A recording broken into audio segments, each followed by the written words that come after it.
Yes, Neha ma'am, we can start. Okay, sir. So, good evening to all the esteemed members of Team Research Foundation of India, our distinguished and highly respected expert Dr. Sheshta Chabra sir, and dear participants. It is with immense pleasure that I extend a heartfelt welcome to all of you to the Training and Faculty Development Program on a step-by-step guide to writing a good research paper.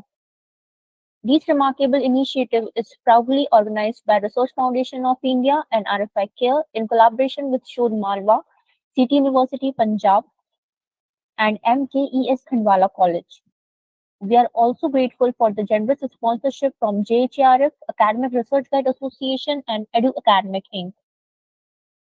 It is a privilege to once again welcome our distinguished and meticulous expert for today's session, Dr. Chabra sir, Associate Professor at Delhi College Business School, Indore. As many of you are already acquainted with him from his insightful session yesterday on resource design and sampling, we are truly fortunate to benefit from his profound expertise once again today. So, without further delay, I kindly invite Dr. Chabra sir to begin today's session. Thank you. Over to you, sir. Thank you, Neha ma'am. Thank you very much. It's I'm so happy to be here once again with you all. Uh, could you please allow me 1 minute.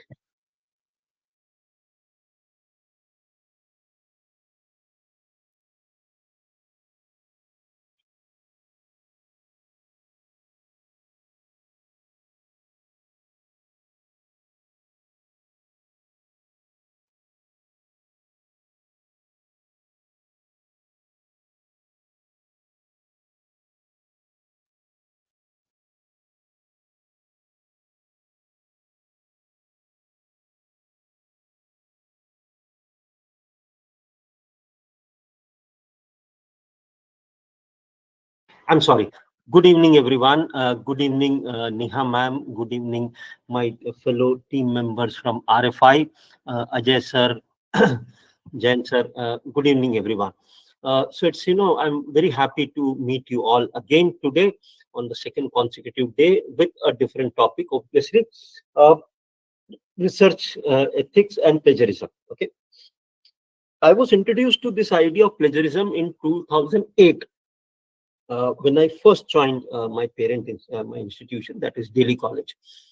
So we actually ran a course in association with De Montfort University. So therein I had, I was fortunate enough to, all our student submissions would go on Turnitin. We had a Turnitin software. So all this, you know, uh, student assessments would go through Turnitin, and that's how, probably over a period of time. But I do understand that uh, plagiarism in Indian context, plagiarism in UK's context are two different things.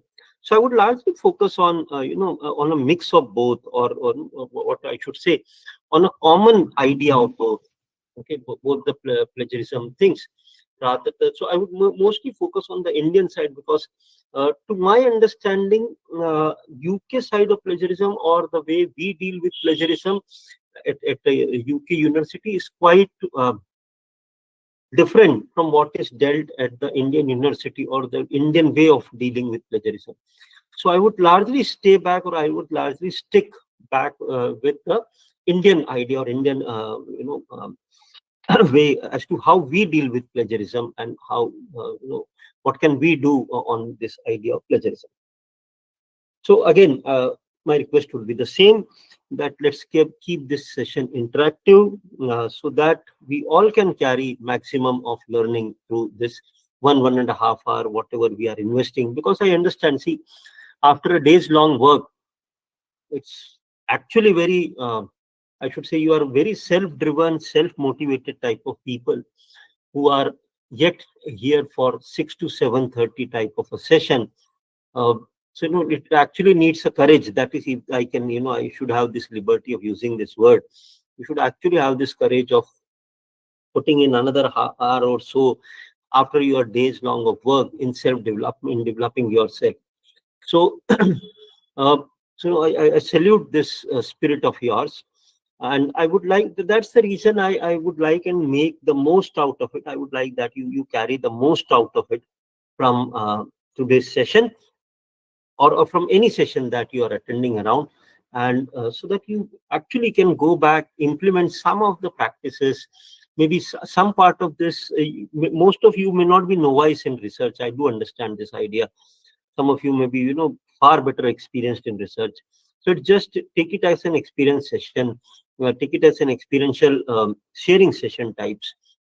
If you find that if you can carry back and implement even one thing uh, from this session, I would feel benefited out of it, that the time that you have invested has not gone wasted, and it is actually invested into it. So with these words, let's start with it. I believe the composition more or less remains the same from yesterday. So again, my idea would be more towards the PhD scholars, my fellow colleagues, and obviously I would be, talking about if you are planning to write a research paper, or you are already going through a research paper. So I would largely talk about in any such issues like this. Uh, so let's begin it then. Yes.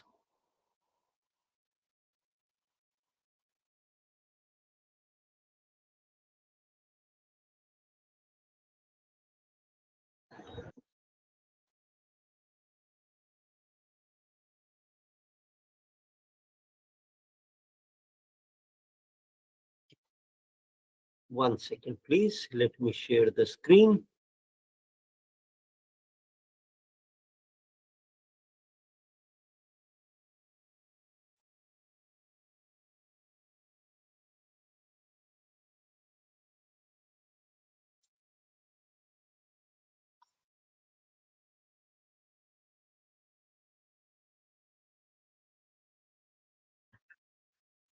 Give me 1 minute, please, when I share my screen.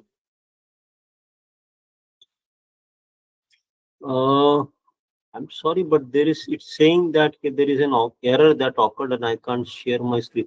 I believe my screen is not visible. Yes.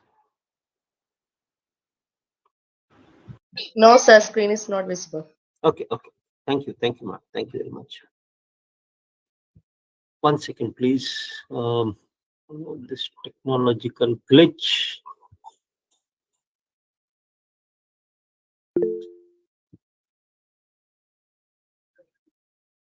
Please allow me 1 minute. I'm really sorry for the technical glitch. Please allow me 1 minute.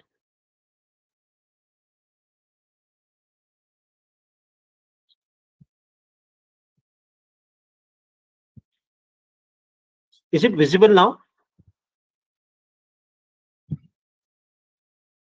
No, sir. Oh.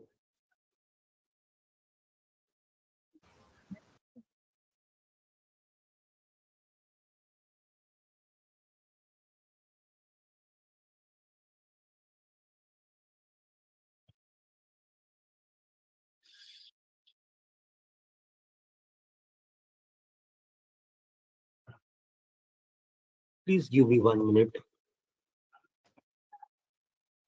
I'm really sorry for the technical problem.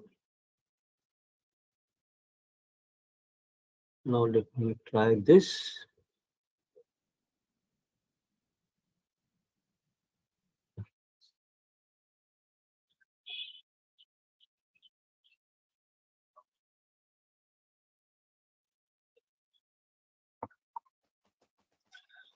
Team RFI, can you please help me? You can see the error on the screen. Yes, sir. So can you please help me? It shows that can error occur when screen sharing. Please try again. What should I do? Like say I should join back. What should I do?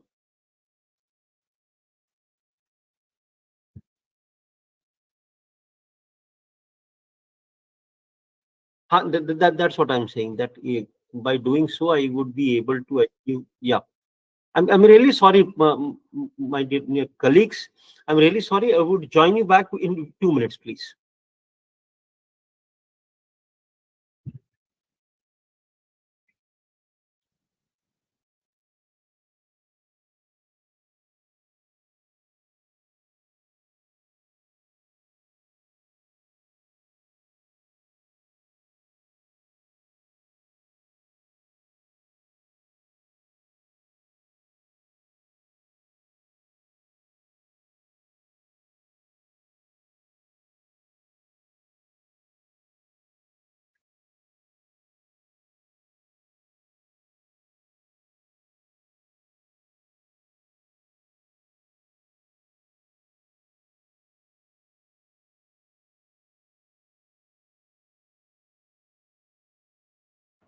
I believe it's visible now. Yes, sir. Okay, thank you. Thank you very much. I'm really sorry for the delay. Okay, so let me start right away. I'm sorry to keep you waiting. So we understand that,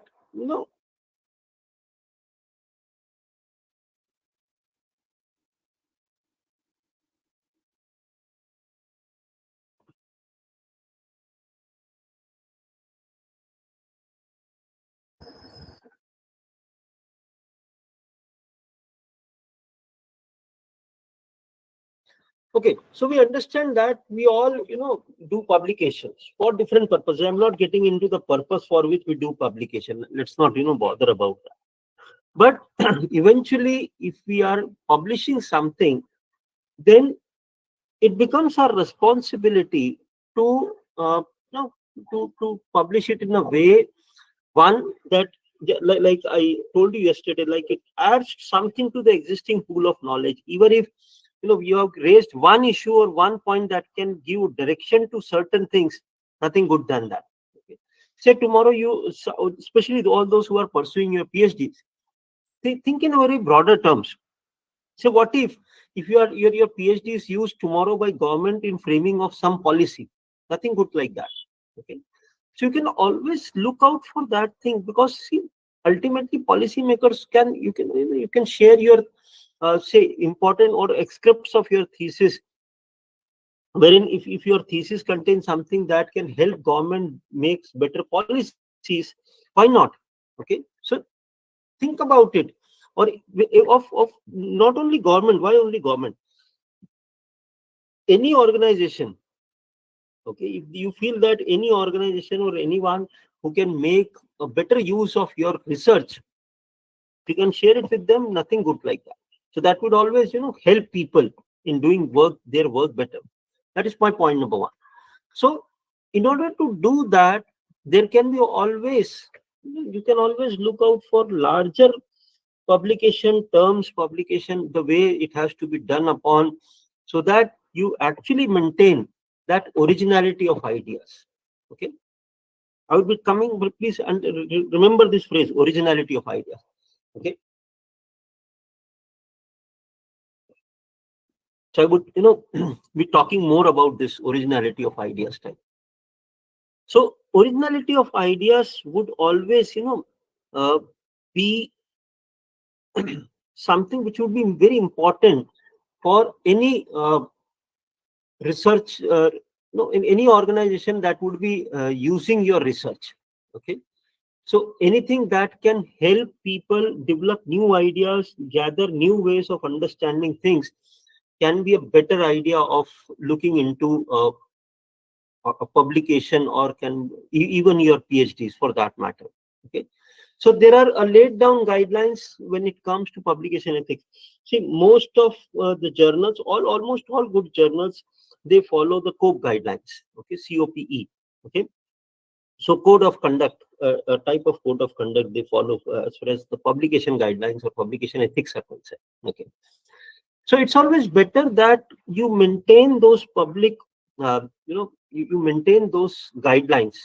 So before you send, before you start thinking about a journal, please read author's guideline and start reading about that. Two important things. One, what is the plagiarism count, or what is the the type of I'll be talking about many ideas onto it, conflict of interest or many things like that. So what is the larger thing that they are looking forward to as far as the publication ethics is concerned? One. Two, what does their other format guidelines require?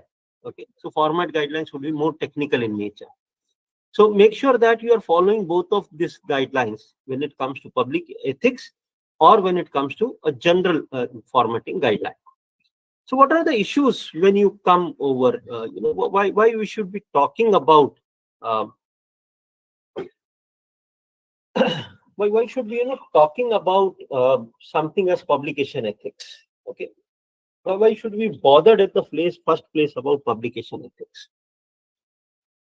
Let me, with all due respect, um, I believe there were some guides yesterday in the forum?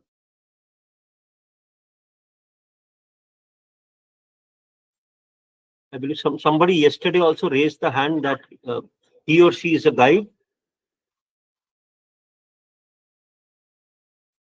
So in any guides, or I have only scholars in the group?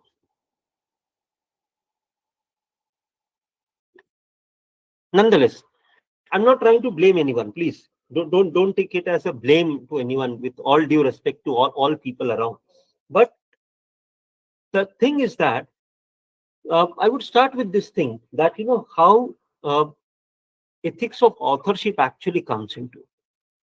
Let me start with that thing. Most of or some of the guides, again, I'm really sorry that I'm saying this thing, but some of the guides, they would help you out in the research, or they would expect you that you would publish some of your work, and maybe second or third author, they would be the second or third author in that work, preferably second, okay, not third. Okay, so in that way they increase their research things. I'm not saying whether it is right, wrong. I'm no one to comment upon it. Okay, but think about it. Okay, why? What you should think about it, or like say for example, me being your senior. What if I ask you that why don't you add my name? Okay, say even your director maybe. Again, this I'm just talking about. All disclaimers apply types. What if your director says that okay, you can add my name into it? If you want, I can. It would be a easier publication. Your acceptance would be faster. I would call up my friend and say that this editor knows me very well, so I would call up and say that okay, this is my paper, so you can accept it. So your acceptance would be faster. I won't ask you anything like that. Has it happened to you? I won't ask you this thing. Okay, on a public platform, I don't want you to disclose any such things. Okay, but at the deep of your, maybe at the deep of your heart, you may be realizing that it might have happened to some of you. Okay, and how bad you feel about it. You have done the entire work. Okay, you could have taken the entire credit when it comes to API score. You have shared the credit, and for what good reason? Probably nothing. Okay, is this justified? What do you say? Is this justified? Say, for example, you take my example. Me as your senior, if I am asking you for such type of a favor, that why don't you write a research paper and you publish it in both of our names types. I know some editors, they would publish it fast because of me, things like that. How do you feel about it?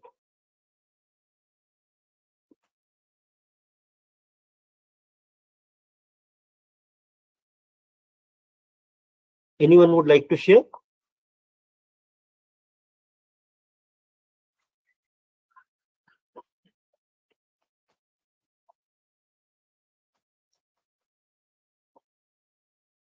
Anybody would like to share their views, or you would like it more of a monologues? Shall I continue with my pravachans types then? Or are we making this session interactive?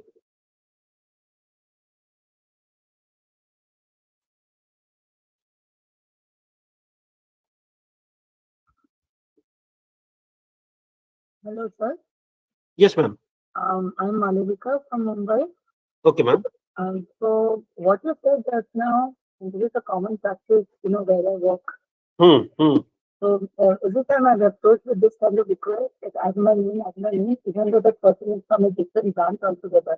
I belong from applied linguistics.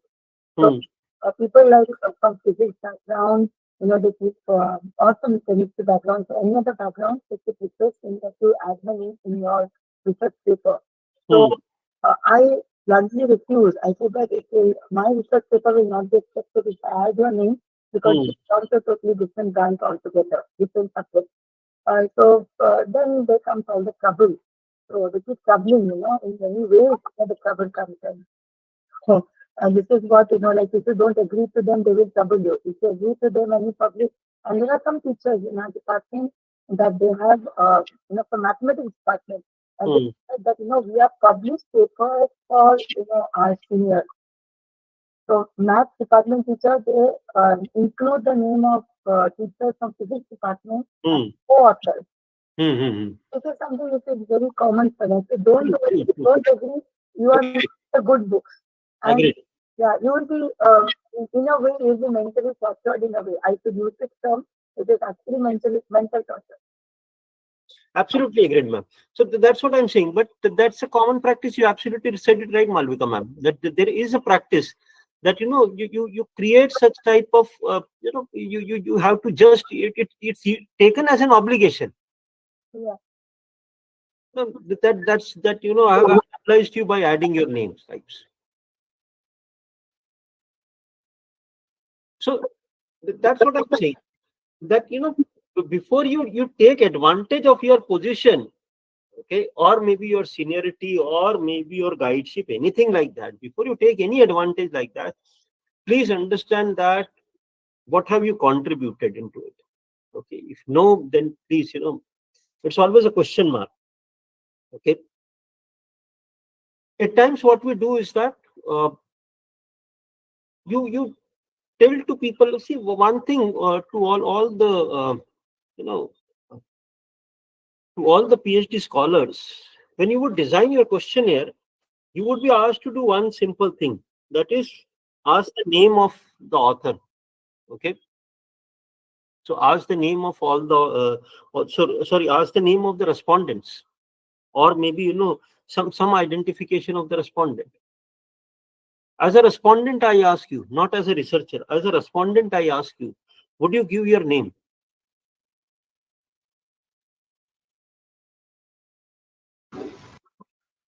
No, sir. If I have not written anything in the paper, I have not contributed, mine is zero contribution, I never include my name. I tell people that, for example, I had my colleague in my college, with some physics background. He came for some help to me, regarding the statistical analysis.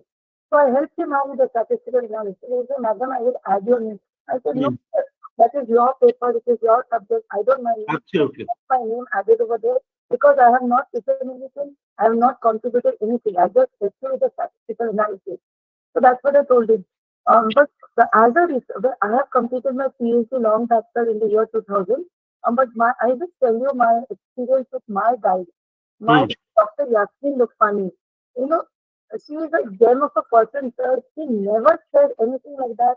You are publishing a paper, you add my name.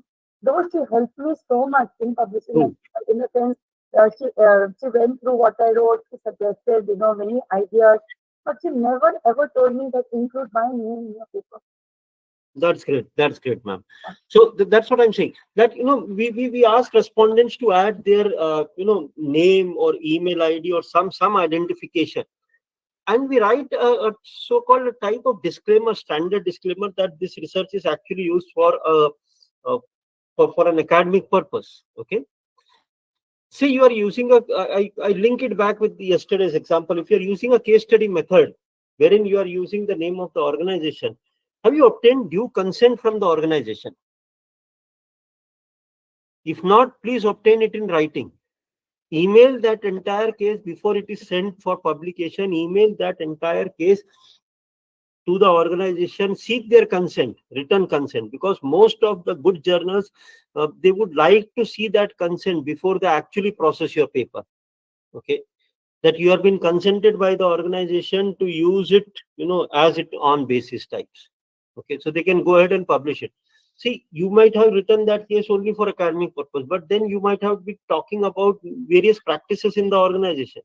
Now it's up to organization whether they want to disclose or they don't want to disclose it. Okay, unless and until you are picking up from some secondary resources which are publicly available in the public domain, if they are available. So please make sure that if any data you have taken from the organization, seek their approval. Okay, I would always suggest seek their written approval. Verbal approvals are no approvals. Okay, tomorrow your vice president might be your friend or relative. Tomorrow that vice president may change. So once that vice president change, then probably the newer one may have some issues. That's what I'm saying. It's always better that you take a written permission if you are applying a case study type of a method. Okay. And how does it matter whether Ramesh has given has filled your questionnaire or Suresh has filled your questionnaire? I really don't understand this logic of, I'm really sorry, but I don't understand this logic of getting the names from the people. Okay. Why would anyone give you a name? Or maybe you don't stop at name. You would need maybe an email also. To establish a so-called authentication of the data, you may need an email also. Do you actually feel that getting an email or a name done, how many of you would divulge your email? If you can all write your email in, say, I'm conducting a research on how many of you use a Gmail ID, say for example. Can you all write your IDs in the chat box? I believe no. Okay, please don't write it. I don't want it. But would it be okay that if I ask you that, please write your, all of your emails in the chat box?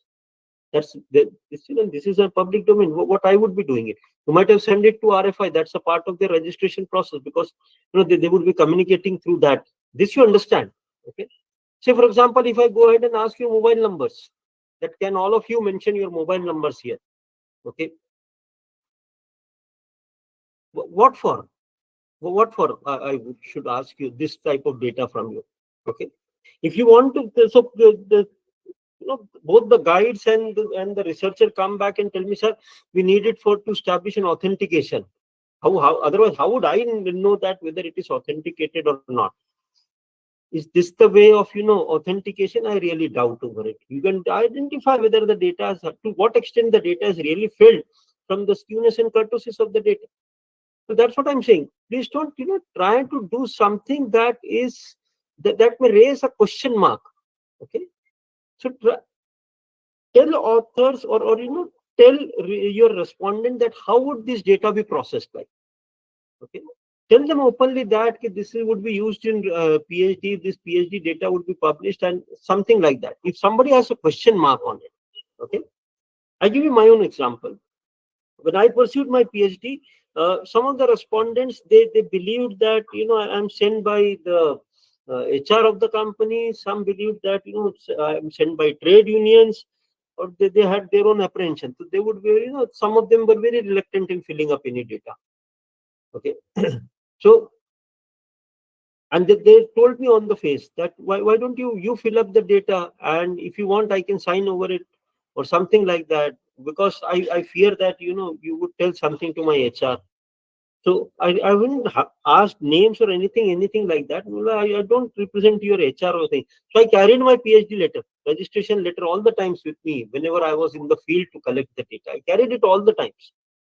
So anyone would have any doubt, I can show them. Even if you want, you can keep this letter. I carried multiple 3 or 5 photocopies. So whenever I would get custom, because now my questionnaires photocopy, I would get the letter also photocopied, because at times I had to give it to maybe to the HR or to the company personnel or to the workers to show them that this is authentic. I'm doing a PhD and this data is absolutely obtained only for PhD work. And you have to establish a trust on them that this data strictly is only for academic purposes, because I'm not getting your name. Nobody can trace back this data to you. Once this data is mixed, nobody can trace this data that who has filled this questionnaire. Your respondent may like to have that type of trust built in from you, that you won't be trying to connect back that data, or whatever answer they might have given to you, even in case of an interview, won't connect it back to them. Okay. So once the data would get into a bigger box, it would be so jumbled that it would be very difficult for me to find out that, say, for example, how many of them agreed for this type of a thing, or how many of actually disagreed for this thing. How many said that they're not happy with the company policies. Okay. So I won't be able to trace it back. So please remember that while designing a questionnaire, I'm pretty sure Priyanka Chawla ma'am would have done very best on that thing. My only concern is that whenever you ask questions, either through a form link or something like that, please make sure that my responses are not traced back to me. Okay, they don't find a trace back to me. So please understand this thing. If they find a trace back to me, I'm not, I don't guarantee any right answer to you. So please understand this thing, that you need to take that, you need to establish that connection of trust, and that trust would happen only if you can satisfy the respondent that you are not going to misuse any data, especially against him. So if your topic is something like which can say, as I told you, customer satisfaction, customers don't bother. Maybe employee, when it comes to especially to an employee based study, then please make sure that that trust is maintained. Okay. What some people do, they create a result. Okay, and they create a result either through fabrication of the data or through falsifying some claims. Okay. So you cannot, some people are not able to actually establish the things. They just tell you the things. Okay. They have not gone in the field. They have not done anything. They're just telling you. You might have done notice that with some of your student, internship projects. They might have just obtained a certificate from the company. Okay. They might have not actually gone in there, even for a single day, or might be for a day or two, and then they are giving you a presentation on that how they did it for a month.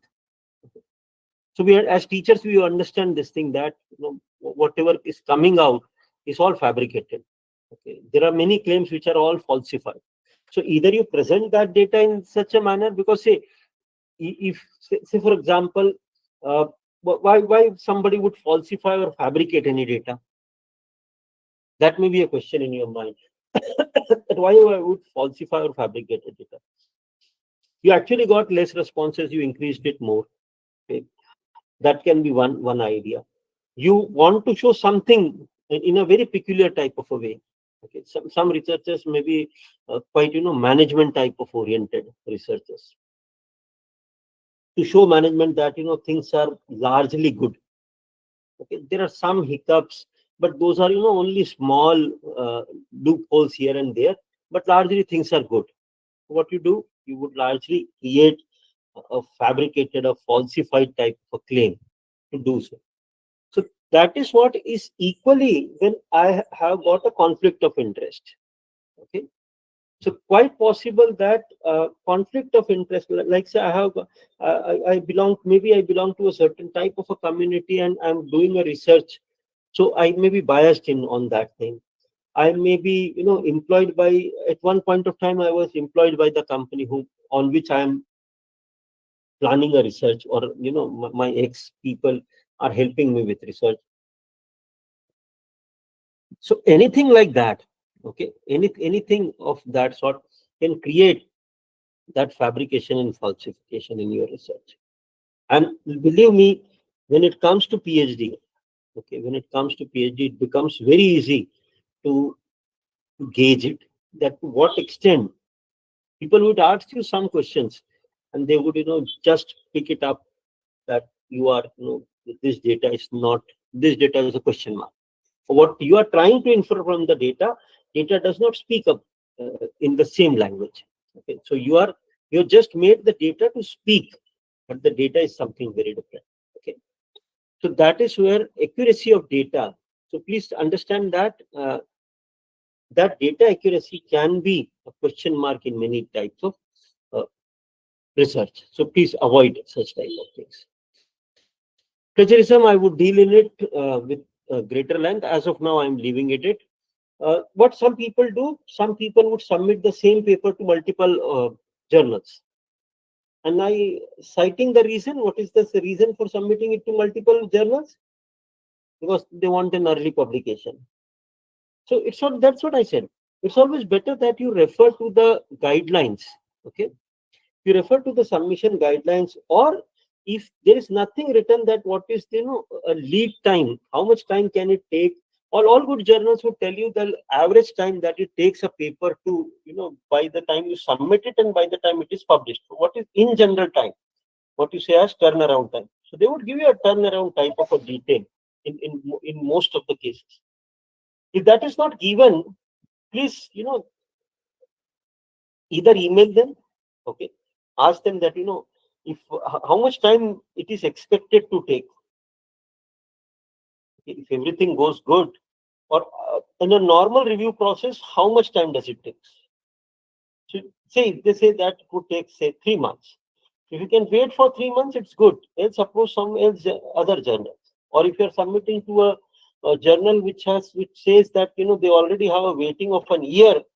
So if you still want to get published in that journal, wait for a year or get it somewhere equivalently published. Okay. So don't commit this thing that you are submitting it to different journals at the same time. But I give you a practical idea of it. Beyond an ethics topic, I left this idea of self-plagiarism. Please understand it now when I connect it back. If you submit it to multiple journals at the same time, hoping that whichever publishes it the first would be the publication type, and then later on I can write an email to all other journals that please don't publish it. It's all published. Okay. Some people have got a very straight idea on this.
plagiarism software.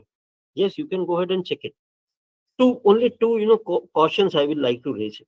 One, don't, for heaven's sake, please don't check your thesis, your paper, any written work that you might have produced on a free type of a plagiarism check software. I repeat, please don't check plagiarism on a free software. Because I tell you for a reason. Of two problems. One, they cut short, they may not check exact all the pages. This, most of them say that, okay, first 4 pages are free, or this many words are only free, rest you have to pay, or it was free only till this point, something like that. Okay. That is problem number one. Problem number two is that don't check on any software, paid or unpaid, any such software, plagiarism check on any such software, wherein you cannot delete the file from the database. I repeat, sorry. Don't check your plagiarism on any paid, unpaid, or free software, wherein you are not allowed to delete or you cannot request the admin to delete the paper from the original paper from the database. Okay. So if this facility is not available, please don't use it. Please don't use any such anti-plagiarism software, whether it is free or paid. Okay. Because that is where, that is the first and most important idea, that is how you should avoid plagiarism. If it is not deleted from, if it is not deleted from the main database, then the chances of self-plagiarism would be very high. Okay, that is point number one. Point number two,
suggest you and would advise you that thing, that you refer to the people. See, if you are borrowed it, say if you are using some word from, or some quote from Mahatma Gandhi, great, use it. But the point is that it's not, you might have obtained that quote from some website, mostly from some website, refer that directly, what you call a citation, give a citation to it. Okay. So that is how you can, avoid any type of accidental or incidental, that means any type of plagiarism which is done or might have accidentally occurred. Okay. So avoid any type of intentional plagiarism. Please don't do this. Two, so wherever if you say, if I'm using a quote in the line, so put those quotes in an inverted commas. Okay. So all good plagiarism software, especially say Turnitin for that example, would recognize it as that this is in quote. Okay. So since things are in quote, that means they are, they're used as a quotation. Okay. Or there might be some definition of that. So you would remember that during your PhD or your paper, you would be using some type of definitions. Okay. Or you would be using those quotes. So make sure that those quotes are put in question, that they are used in a quotation with quotation mark, double quotation mark, so that the anti-plagiarism software, as I said, Turnitin, if you give this, Turnitin would later on, Turnitin, when it would pick up the plagiarism report, it would understand that this quoted material means he has used a quote. And then once you're quoting something, please include a reference. Point number one. Two, point number three, if you're using any facts or figures, say you want to say that India stands second in this, first in this, fourth in this production, or something like that, These are all assertive statements. Okay, please understand that these are all assertive statements, and any assertive statement should be referenced. So many people, ask me this question that, or better, let me ask you also this question. When I write a paper or I write a thesis, whatever it may be, let's take it paper as an example. Thesis would be a longer thing. So if I'm writing a paper, I might have read, say, 10 different websites. Okay, 2 of them were government, 5 of them were, say, from a newspaper. Rest of them were from, say, any business newspaper, say, for example. So I've read these 10 resources, and then I have written my own research paper. Agreed? Do you feel that I should quote them? That I have, or I should tell them that I have used reference from these 10 papers? I've written it in my own language.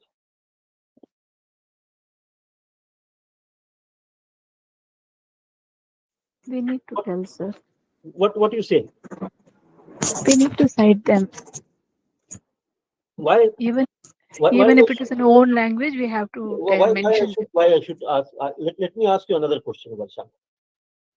Why I should cite them? It is me who has written it. I might have read from 10 different websites, 10 different sources. Okay.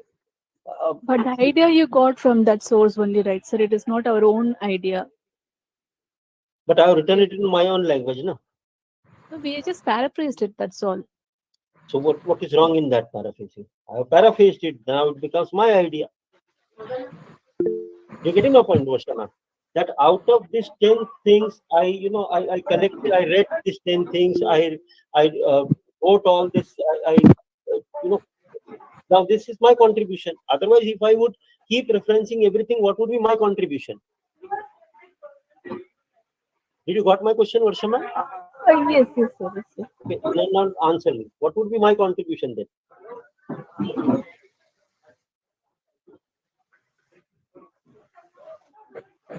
Bobby ma'am, would you like to contribute something? I believe.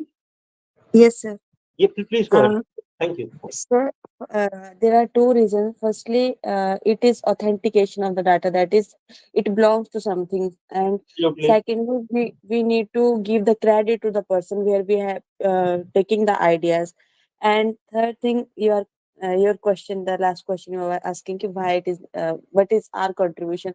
So we are bringing that to a one place, na. So that is our thing कि हम सबसे ढूंढ करके एक जगह पे ला रहे हैं.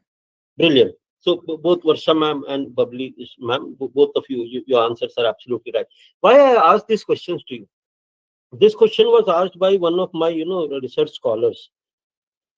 That, if sir, this is all done by me, then why I should, first he was on this thing that why I should, reference at all. Because I read it from 10 different sources. I bought it all together. Now I have written it on my own language. So I have not used their language. You said that you have to quote affirmation, you have to cite, say, quotations. Agreed. I have done all those things. But rest of the material I have written it from my own, I've added my own wisdom to this thing. I have used my own words. I have what Varsha ma'am was saying. I have paraphrased it. Okay. So now it becomes mine idea. Why I should give credit for my idea or something which belongs to this is my hard work? Why I should credit someone else for my hard work? Okay. So remember, during your research journey today, as maybe a research scholar, tomorrow especially as a guide, this would be a question that would be posed to you whenever you would try and talk about referencing. Because they would say, sir, I have already referenced you. You said that I should cite a quotation if I should cite an affirmation that I should use. Agreed, I have quoted them. Why you want me to, write more of sources? Okay. So that is what was the question that one of my research scholars actually asked me. That, this is what has been done. What I should do? I've cited all the facts. You're written over here, cite references using facts. Agreed, I have cited all the facts. Okay. And thank you for this answer, Bubbly ma'am and Varsha ma'am, because this is not yours. Okay, it is not that you have got your grown up antennas and you are catching it from some other world. Even if you are catching it from some other world, these are not your ideas. So you might have used some type of a previous research. It's not, even in exploratory research also, you have some, what I should say, some starting point. So at least, give credit to that starting point. So remember that thing, that even if you are paraphrased, it is not your idea. Now, through paraphrasing, it does not become your idea. Okay. If I've used your own words, you have just changed the language. That's it. The idea is someone else.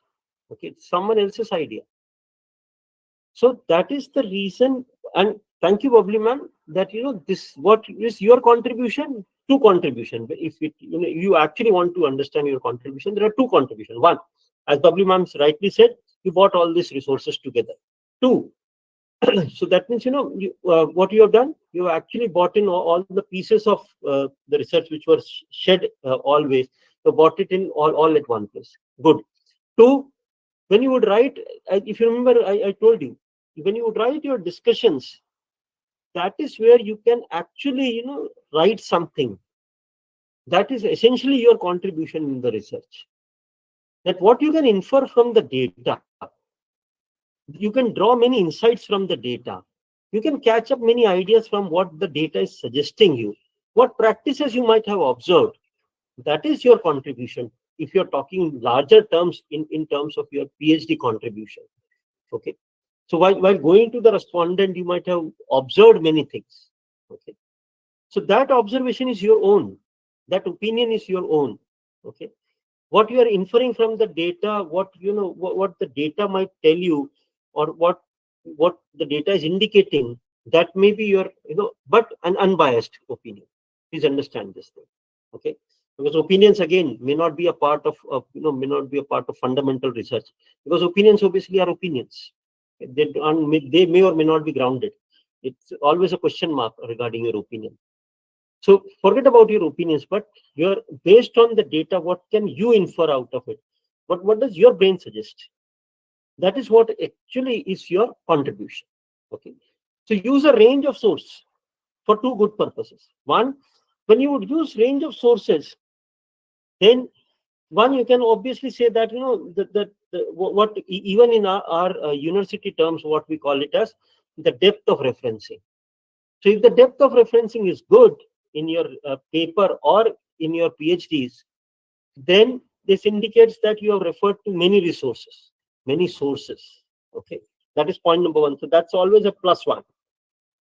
Plus two would be this idea that when you refer to so many resources, the plagiarism from individual resources would be too less. So when plagiarism from any individual resource is too less, it becomes less objectionable. See, if my plagiarism from a single source is less than 1%, okay, so less than 1%, that means, I can say they might be only using some technical words which are, say, management. Okay, then now management is a common, very, very common word. Okay, so that would be a keyword, say, for example. So keywords may not be plagiarized. So that if you are using number of resources, so the chances that you would be saved from plagiarism are high. Okay, there are good chances that you may not be of that thing. Okay. What you are picking up from a certain language, please understand it. Some research papers are very good, but they may not be in English. Okay, they may be in their native languages. So what you can do, you can use some of the translator websites to translate that. Okay, and then thereby you are creating a blunder. Okay, you're actually creating a blunder if you are a non-native, if you don't know the language per se. It's always suggested that the questionnaire should be, or one translation of questionnaire should always be done in a native language. Okay, and like say, if I'm carrying out a research in South, it's always better that especially on the region that I'm talking about, it's always better that, or like say, if I have framed a questionnaire, like, I give you my own example. So initially, I framed my questionnaire in English, but since it has to go to labor, it was to be reframed in Hindi. Okay. So if you feel that, using some translation, you can do the translation, okay, that say, for example, I want to ask that to labor, say, for example, that there is an appropriate place to wash of washing, okay,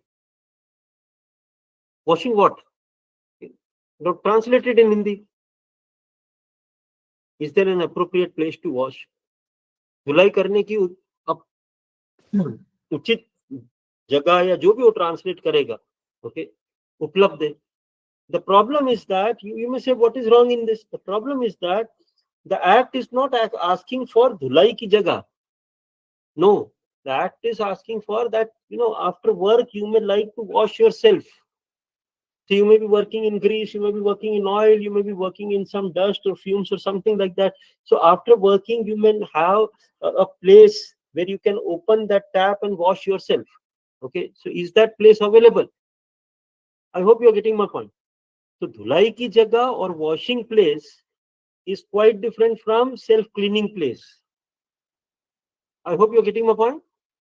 So if that is, a non-native type of a translation, or if you are, you are not well versed with that thing, I would sincerely, it's advisable, strongly advisable that you take an help of an expert in that matter. I took a help from an MA Hindi, and I've credited him. I've written while in my questionnaire was written,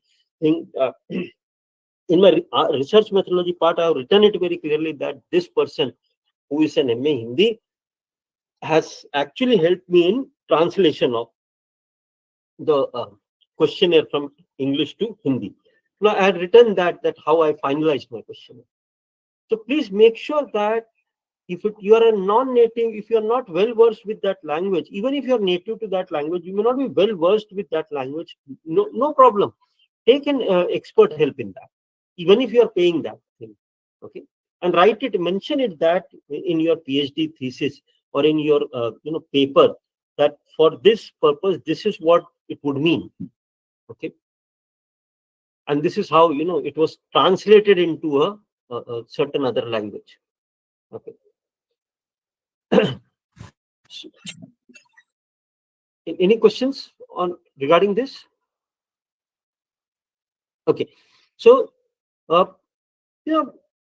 Varsha ma'am and Babri ma'am were telling it right, credit people, credit it even if you are using a phrase from their, you are using as it is word from their research, already done research. Credit them. It's no harm giving credit to people.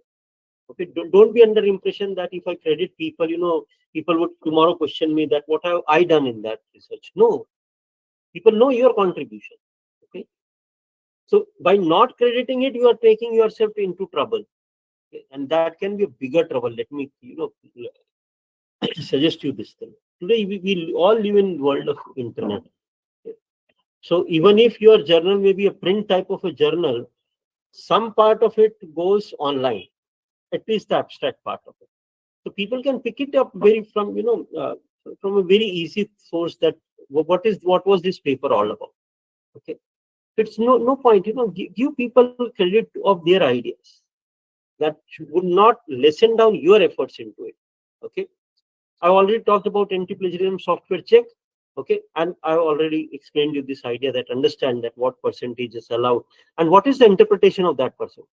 Say for 10%, good. Now, how much can be from single source? Please ask these two questions. Okay, I repeat, what is the overall percentage of plagiarism allowed? Point number one. Point number two, what is the single source that is allowed? From one source, how much would be okay with? Say if 15% is allowed and 5% is from one source, would it be allowed? I would say I got 14% of plagiarism. But say out of this 14%, 5% was from a single source. Would it be allowed? Answer should be no. Okay, so that's what I'm saying. But if you are asking someone that what percentage of plagiarism is allowed, ask them both these things, that what percentage is allowed, and second, what is that what is that how do you interpret that percentage? How much single source? So when you are asking about plagiarism, ask these two questions: overall percentage and single source percentage. Okay, so divide your questions into two parts, you would get the answer better. Okay. So, what you should be talking about it, you should be talking about good type of things. So try and, be original in your research. Okay. Don't just try to, copy paste from some ideas, or, use a chat GPT and convert some of it into your own language types, paraphrase it, and then publish it. Avoid any such type of things. Okay. If you're any one of you who is a reviewer in the group,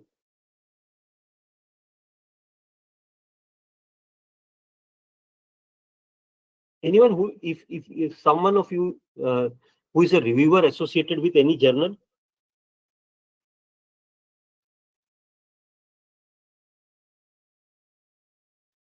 Or maybe, if you are not a reviewer, do you have a practice that in your organization that students do their internships or projects or something like that, and they submit a report to you? Is that a practice in your institution?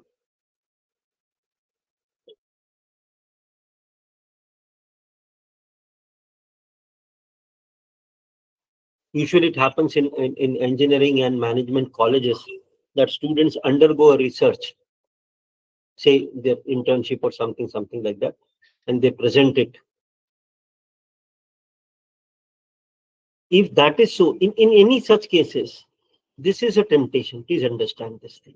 Because I have got a ready-made data, almost a ready-made type of data available to me. I can, do some handcrafting in it, and a research paper would be ready. That's the easiest way, okay, of presenting a research, because someone else has done that. So, that's the easiest way of doing a research. Don't do this. Okay. I have seen, one of in one of the institutions, what this gentleman did was he published a research paper out of a summer internship report of a student. Okay, so students somehow learned about this for any of the research sources.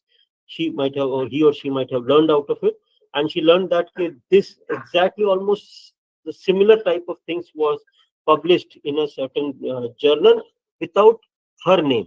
Okay, she was not getting, she did not got any credit. Her guide, okay, her internship guide, he actually published a research paper out of this entire. So he was practically, it was proven within a week in front of a investigating committee, and nothing but he has to resign. Okay. So, still people talk it as a bad example. So please understand this, that, that is where, we talked about the idea of authorship and acknowledgement.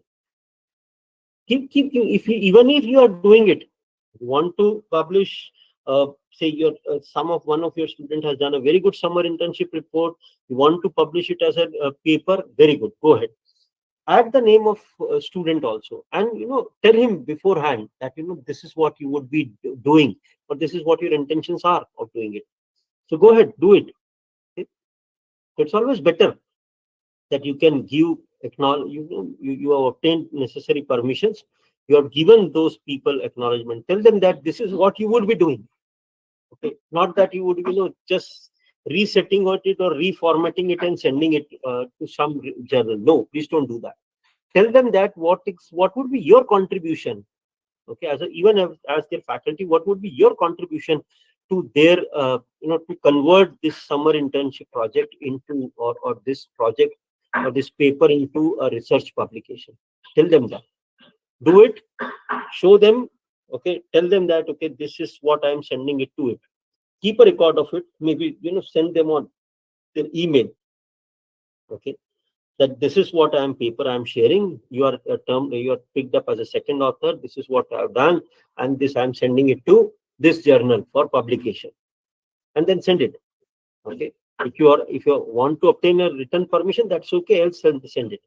Okay, because at least it would be deemed that the student was in knowledge of what you are doing, or as a colleague. Okay, they would be your colleagues would be in knowledge what you are doing about. So create that responsibility, that sense of accountability in research. Okay, And always, if it says that it would be gone for a blind review, follow the format. Okay, there's no harm in following the format of it. And I give another example from my own university. We fill up a form. Okay, if the research involves, say, primary research. Okay, so we fill up a form. We get a form filled from the student. Okay, who is undertaking that research. That is called as the as and that questionnaire actually wants to understand that you have not falsified any data. We take some type of a declaration also. Okay, that you have not falsified any data, you have credited data from the sources it was obtained. During this research, you have not, you wouldn't try to harm anyone, maybe intentionally or unintentionally, so, anything like that, especially in terms of scientific research. If someone comes from a scientific background, you should be very responsible if you are carrying in terms of animals. Okay, so don't be cruel with animals. Okay, they don't deserve to be treated like this just for a practical sense or practical research of yours. So be very clear on how you would be approaching the subject, how would be you would be doing that. So have that clarity in mind, because tomorrow anyone can question it. Okay, we all live in a age, in the world of information age, so we can be questioned. Okay. So finally, these are a detailed guideline which is available from Committee on Publication Ethics, and it is hugely recommended that you refer to these guidelines. Okay, before it would be always good. Say in other terms also, the last thing before I open the house for question answers, it's always better that say, for example, time and again they talk about fake journals. Time and again they talk about predatory journals. Time and again they talk about that how journals misguide you on that thing. So keep those material handy with yourself. All such type of UGC guidelines, especially UGC guidelines which come over publication ethics, predatory journals, fake journals. So time and again they would they would be talking about clone journals or clone websites. So be aware of that. Soon people would figure out that whether you have published it in a clone journals or something like that. Three, two, as a reviewer, what we do when I have to answer a question, we are given a set of questions that was this okay type of questions. So one of the questions is regarding references. So we do check references. Okay. And sometimes, let me be very honest on these things. In some of the papers, I find that probably they have committed a blunder. This is a paper on management and you're using some research based on, say, material strength. Why you are using it? God knows. Okay. Is that you just want to, increase references, the number of sources that you have referred? That is the most bad idea. That just for increasing the number of references, you are using something which is not related to your field. So I asked them back, that what are you doing with this? What show me that which part or which material have you taken from it? So because your citation, what you're written on with that citation and what is written on the reference, they actually do not match. So if I find any type of what I should say, in any suspicious link in that, I click on that link, I go to that link, I check it, that what exactly have you picked up from that thing? Is this the paper that you have shown, how it is related to your topic or your subject? That becomes a question mark. So please be very specific on that thing, that just for the sake of increasing the references, please don't do this. Sir, excuse me. Yes, I have a sir, do you mean that citation must exactly meet the number of references too? Yes, absolutely, ma'am. Yes, For sir. sure, it should be.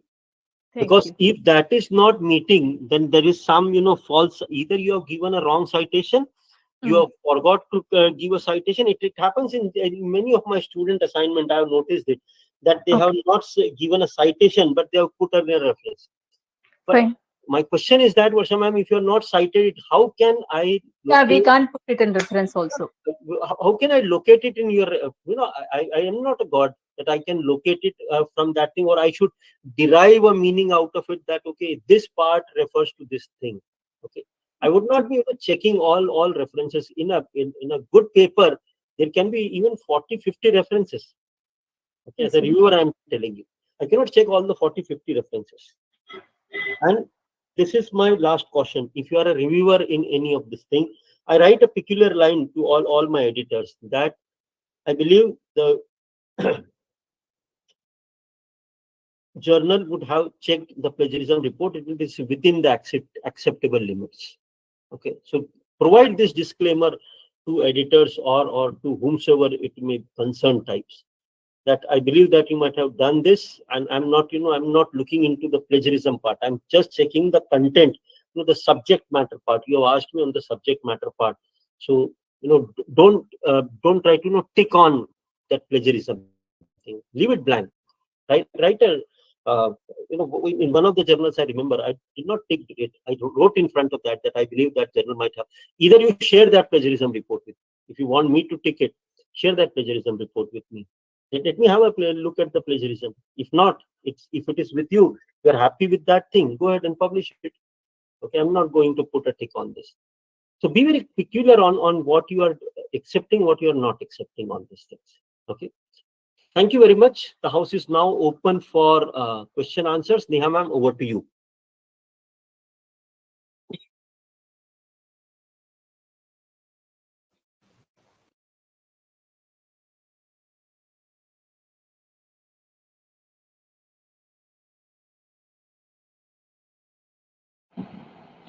Excuse me, sir. Good evening, sir. Good evening, ma'am. Sir, I have a question, or I have a doubt that throughout our PhD work, so it is a long process, it around 5 years. So we have to be searching out the similar conferences to attain to gain knowledge. That is the one we knowledge, and I think uh, if we are preparing to present a paper, which is first thing we are locating a linked conference which is the topic is related to our PhD topic, and then we are going to prepare a paper to present there. So my question is that if we are present a paper indirectly or directly, we are presenting or sharing our ideas which is linked to our PhD. Yeah, is it considered self plagiarism if we did this kind of activities to? True. Good question, Rinki ma'am. Two things I would like to answer in this context. One, try and take a research paper which is largely fitted into an idea. Okay, don't try to take a precise, something similar to your research topic. Why I tell you? For two reasons. One, I am a researcher. While searching for something of that sort, I got your research paper. I liked this research paper, and before you could complete your PhD on the same topic, I done on the research on the topic and submitted it. Okay, if I have submitted it, your game over. Okay, so never ever publish the research paper with the same unless and until you are awarded PhD. Okay, it's an open caution to everyone. Unless and until you are awarded PhD, please don't publish a research paper which is same with the same or even with a similar type of a topic. Okay, you can always cut down into topic into some part, and you can publish it on one of the ideas of your topic. I hope you're getting my point. Okay. Yes, sir. Thank you so much. But sir, you can publish one of the ideas onto it. Sir, if the paper is not published, it is only for the discussion, like the presentation. So that might be the a problem. I would still refrain you from doing that, because unless and until you are awarded with your PhD, don't disclose to many people that what is your topic of PhD and what exactly you are doing in your PhD. Why you want to present the same idea onto your PhD? Present a near about idea. This is what my caution to you is. Present a near about idea, man, not the same idea. Okay, sir. I think it's a challenging to present a near idea, but ultimately it It That seems like shouldn't seem, ma'am. this is Always exactly better same. that you present a nearby idea to people. Don't exactly, never exactly present the same idea. Okay, sir. Thank you so much. Okay. Say, for example, you can means give me a rough idea. Give me a larger idea on your PhD topic. Are you pursuing your PhD, ma'am? Yes, sir. Yes, sir. Give me a larger idea, like say somebody yesterday For wrote example, yes, AI, sir. somebody wrote AI in healthcare. So give me a larger idea like this regarding your PhD, and then I can, with example, I can tell you that what do I exactly want to explain this to you. Yes, sir.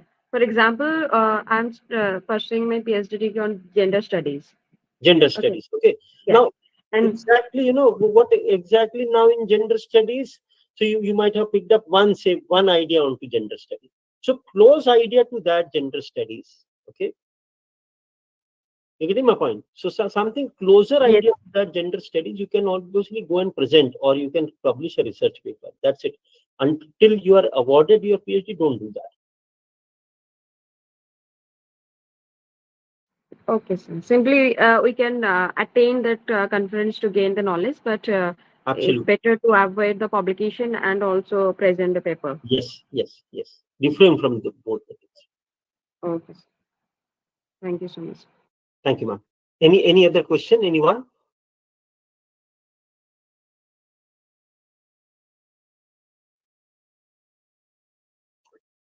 Okay, thank you very much. Thank you for being a great participant. Hope to that we meet in some other maybe program of RFI or some other platform, and I get a chance to interact with such a great colleagues of mine.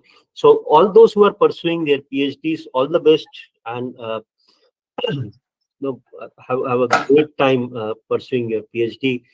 If we can be of any help, you can obviously interact with us.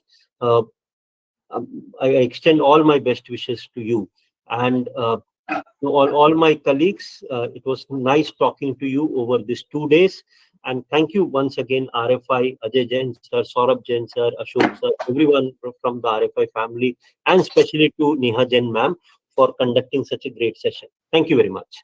Thank you, sir. Thank you, sir. Thank you, sir. Thank you. Thank you. Thank you, sir. Thank you. Thank you, sir. Thank you. Thank you, everyone. Thank you, sir. Thank you, ma'am. Thank you.